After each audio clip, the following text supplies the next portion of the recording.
need a minute or a minute to pray? Okay. Up to you. When you're ready to start, you just. A very good morning to our fellow local network members. First of all, I would like to present the members from the local network, which is Alan, Ivan, and Dominic. So now, based on our recommendation, which is in relation to Principle 1, which is business should support and respect the protection of internationally proclaimed human rights. So before we start with our recommendation, we would like to share based on the present companies and the lesson which we have learned from them. So first of all, we start from Google. Google has been under fire for abusing privacy of their online user. Being said by this means that they publicly expose the private information of their users. Next is Nike, which is the abuse of child labor. In a present press release, Nike has admitted that they have been hiring children from the third world country to work in their production line. And also for Coca-Cola, they experience racism among the African American. This means that they are racist, which they do not pay the African American well in terms of promotion and wages. And also for Walmart, they fail to provide health insurance for half of their company employees. Now this is our recommendation, which is to establish a community within to monitor human rights abuse within the organization and local network as a whole. The reason for this recommendation is to promote sustained compliance with labor standards and human abuse. Example of human rights abuse is unfair payment among the wages within the employee, and also to ensure that the organization uphold and does not violate human rights in the operation. By this being said, it is, for example, it's abuse and harassment from the employer to the employee. So the benefits for our recommendation is that it can improve the working standards among the employer and the stakeholders, and also the human rights of an employee would be respected, and greater awareness and knowledge, enabling better decision making from the employee. And this is based on our recommendation. We encounter challenges such as not everyone would comply to the recommendation and to the community that's newly formed, and lack of knowledge by some employee due to the lack of awareness of the community that is just formed. And also for cost of maintaining the department would be high, as it's a new community and they wouldn't have expected that it would be formed. And also dishonest report by the employee of the company. By this it means that some employee might just falsify the reports of the human rights abuse within their company, and also to protect the name of their company so that they won't receive any negative comments from outside. And the solution that we have come up from to encounter our challenges is to obtain special funds from the organization, such as the government organization, in order to fund our community, our newly established committee. Besides that, to give a short seminar to employees in getting their recognition from, or giving them knowledge about the newly formed community, so that they will have more exposure on what's going on, and so they will understand it better. So next, I would like to give the floor to Ellen. Proceed with the slide. Before I start, Before I share my our second recommendation to you guys, I would like to let's look at the current business practice and lesson learned from this company. So privacy is a main issues in the world of information technology, whereby information which are abused and used irresponsibly. Google has experienced its ups and downs to their milestone, providing the consumer of the best they could. However, there is some mistake that have been made about the privacy issues that has affected their users. So next, Starbucks Global Human Rights Standard is the policy with the main elements of the way Starbucks performs business and manage and engage its employees, which highlight Starbucks' commitment to the essential human rights. These policies support the company goals, leading partners towards the provisions of the basic principles, human rights, and to get rid of discriminatory practice. Kraft's traditional approach since 1997 has been to support non-profit organizations in providing food, education, physical activities through grants while also engaging their employee support in voluntary needs. In Nike, there are a few cases of sweatshops and abuse in authority towards the workers who are working in their factories. For example, there are cases towards child labor in China. In Indonesia, there are workers has been treated badly, such as being kicked, slapped, throw the product that have been done wrongly, and other wrong actions for the mistake of workers. In contrary to this, we'd like to make a recommendation, which is to provide more non-monetary benefits to the employees. For example, introducing employees' education and healthcare organizations. We may provide education programs, workshops, and seminars to employees and committees. Education is an integral in breaking the vicious cycle of human rights abuse, and therefore it is important that basic education requirements are developed. Besides, we may also provide full medical services that are necessary to employees. In order to maintain health coverage, it is better for all the companies to provide medical benefits to their employees. By implementing these benefits, relationship between local networks and employees are improved. The improvement of relationship with local communities supports future efforts within the region. Besides that, local networks will be viewed as good corporate citizens.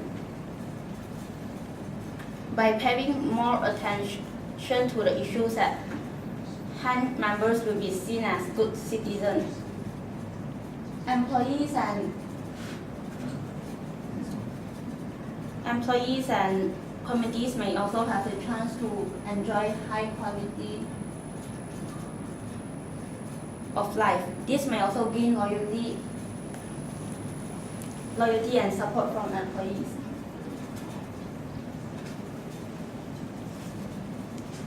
However, as our recommendations are concerned, there are some challenges will be faced if these recommendations is implemented. It will lead to a high cost to provide education and training program or hiring highly experienced people. Another factor that will be concerned is that the period of time taken to see the outcomes of the improvements. Next, I would like to pass it to Dominic. So good morning, everyone. I'll be representing Kraft. As the CEO of Kraft,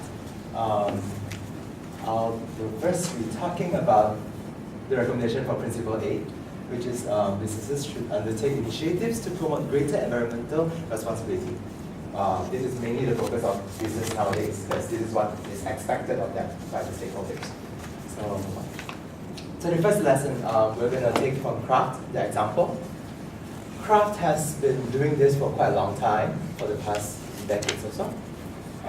They have been setting up zero waste factories, which means that there will be no waste coming out from the factories at all. Production waste or even electricity, they're trying to minimize the use of electricity. And they've also undertaken the initiative of joining AIM's Progress, along with other big manufacturing companies such as General Mills and Nestle, supposed to be, where they audit their suppliers to ensure that they comply with the suppliers' code of conduct and other general requirements in the place where they operate. However, no matter what we did, there was still a glitch in our plan. We did not foresee that we were going to be stuck in this conflict palm oil. So what is conflict palm oil? Look at this side. No, that orangutan is not posing for the photo. It is not sleeping. It is dead because of our irresponsibility. And now let's look at Monsanto. The new Monsanto, of course, but we're going to see why I'm calling it the new Monsanto. They have been relaunched, re-established in 2000. And since then, they have had, they've introduced their corporate CSR and sustainability report. They have joined the Sustainability Consortium. In fact, they were the ones who founded, one of the members who founded the Sustainability Consortium. And also, as you can see, the Monsanto Conservation International Partner to Conservativity. It's very long. They've done a lot of things. But it's just not enough. Because for the past 50 years, they have done some terrible things. And whenever you talk about Monsanto, people think about what they did last time. Agent Orange. Agent Orange was used in the Vietnam War, as you all know. And PCB, discharged in the Hudson River and somewhere in Alabama. Well, so what's so terrible about what they did? What was that terrible was that they knew that PCB was going to cause mutation. Oh, this is too small. This is what you will see along Hudson River, signs of catch and release fishing. Because these fishes, after being contaminated by PCB, they will either go through gene mutation or just die. So you can't really eat them. You eat them, the same thing's going to happen to you. And these discharges are what we call persistent pollutants. They do not get removed from the environment that easily. And when it enters your system, it's going to stay there forever. And also, they claim that the Roundup herbicide is biodegradable, which caused a huge disagreement. And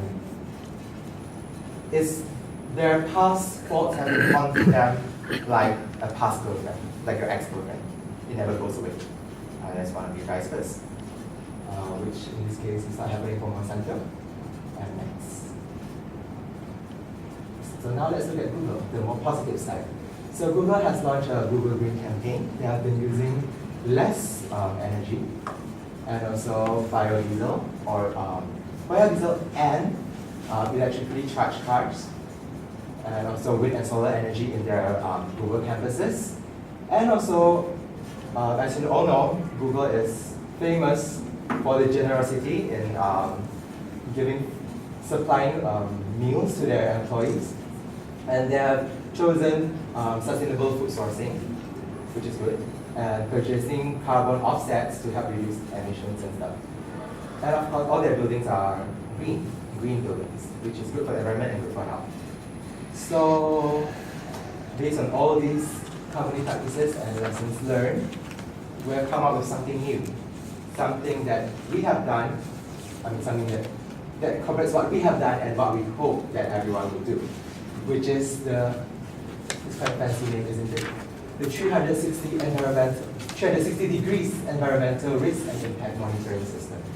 So what this basically is that it's a system funded by the business owners and overseen by stakeholder groups representatives, but managed by the auditing firms. Because, for example, when you want to start a new plan, or an expansion plan, or you want to expand to a new product line, you're going to need auditing firms, like, for example, in your AIMS progress program.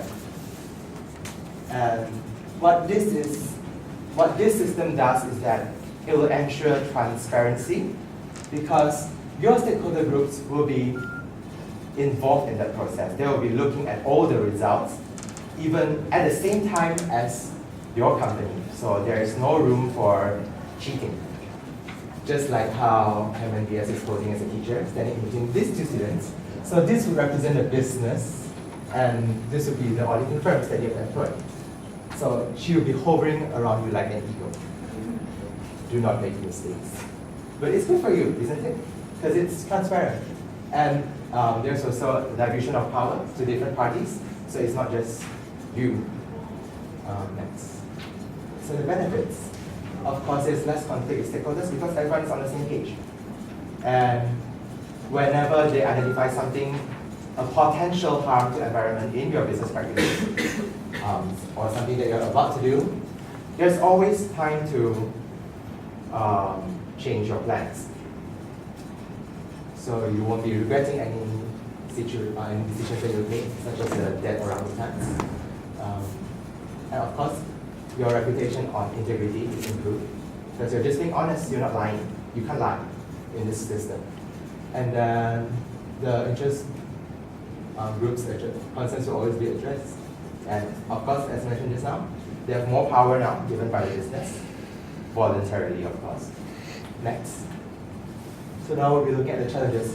Of course, with such a big system, you have to have a lot of different stakeholders. Sometimes you even have to send information to them or bring them to your information, and this requires substantial funding. You won't just be paying auditing firms, you'll be paying them also, for the expenses that they have incurred. However, it is not, this is not something that you cannot overcome.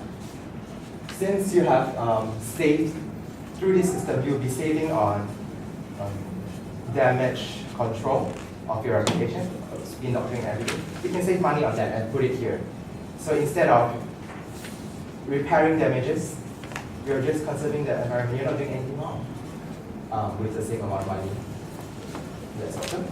And also, of course, with so many people involved in this system, there's bound to be a risk of your business plans getting leaked by some people. They might misuse this. And then, of course, when it's leaked, you lose competitive advantage. So to prevent this, prepare a very good confidentiality contract to keep your secrets to yourself.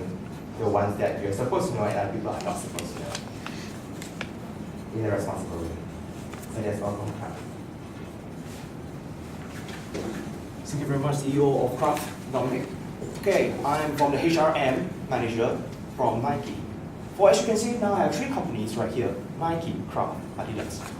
Why I chosen Nike and Adidas? Because they're both similar sports. And why Kraft? Because there's also falling into environmental. As you can see, Nike has done a very good job. For example, for recycling their shoelaces, and not only that, their boxes, so that it helps out the environment. Sadly, about Kraft, it has something bad reputation. It's because they did not recycle properly about their Capricorn packaging. You know those silver packing, the drinks, something like that. Whereas for Adidas, Adidas has been polluting waters almost in China. It's polluting one of the largest river due to manufacturing and processing services in that factory. As you can see now, for the recommendation I have suggested for these three, I come up with a program called the Green Cash Program. Yes. What is the Green Cash Program for? I bet you all want something in return from our company. Am I right? Who like discount? I do. Okay? Why we have this company or this program for? It is because we want you guys, you know, sometimes you have thrown out your old stocks. Where will you put those old stocks? Let me give an example of shoes, since I'm the Nike. Nike, why will you do the old shoes that you have used for so long? Where will you put it? Of course, you put it into the dustbin and let the dustbin do whatever they want to do. Why not give it back to the Nike shops? Pass it to them, get some rebate. Since we're in Malaysia, I was thinking of giving 50 ringgit rebate of selected shoes only. It can be applied to almost all companies too. Craft, take back your, if you can return most of the packagings that you have drank, you can get a few ringgit back and you can get a rebate, like get some discount. You can buy more drinks that you like. Same goes with Adidas. Adidas, what they can do is almost similar because I have not done a research regarding about these kind of problems. For now, next please. Next benefits. Why am I doing this so? It's because I want to give consumer the awareness about environmental, giving them opportunity to understand what recycling even more. As you can see, I bet you guys also did recycling, right? Yeah. Yeah, that's great. Don't worry. And also to the local communities. What is the benefits? Because I have actually come up, let you guys know why I want to give job opportunities for the local community. It is because of my challenges right now. Thank you. Because I have wanted to try to come out in new inventions. I have to invest in new inventions to do something with the old products. Not only that, I had to invite and invest expertise under these circumstances of my new technology. What can I do with most of these old stocks, let's say shoes, try to use most of the material back and make a new shoes out of it. And not only that, I also would like to hire quality employees so that they can work properly and understand. Not only that, I just want to get the people from China, Indonesia. Of course, we will give proper training under surveillance and under care also. And now, as you can see, this is our reference. So as a conclusion, most of our things, sadly is not there. We want to make most of our products, most of our ideas, most of our things that we have come up as a long run. Why? Environmental is very crucial at the moment. Am I right? You have noticed that the iceberg in Antarctica is melting. It is because of us. We do not take care of the environment properly. We just waste opportunity, waste material into the open air, just like that. So now, what we have, our ideas that come out here, it will not be a success without you all. And I would like to conclude everything. Thank you very much for listening to our presentation. Thank you very much.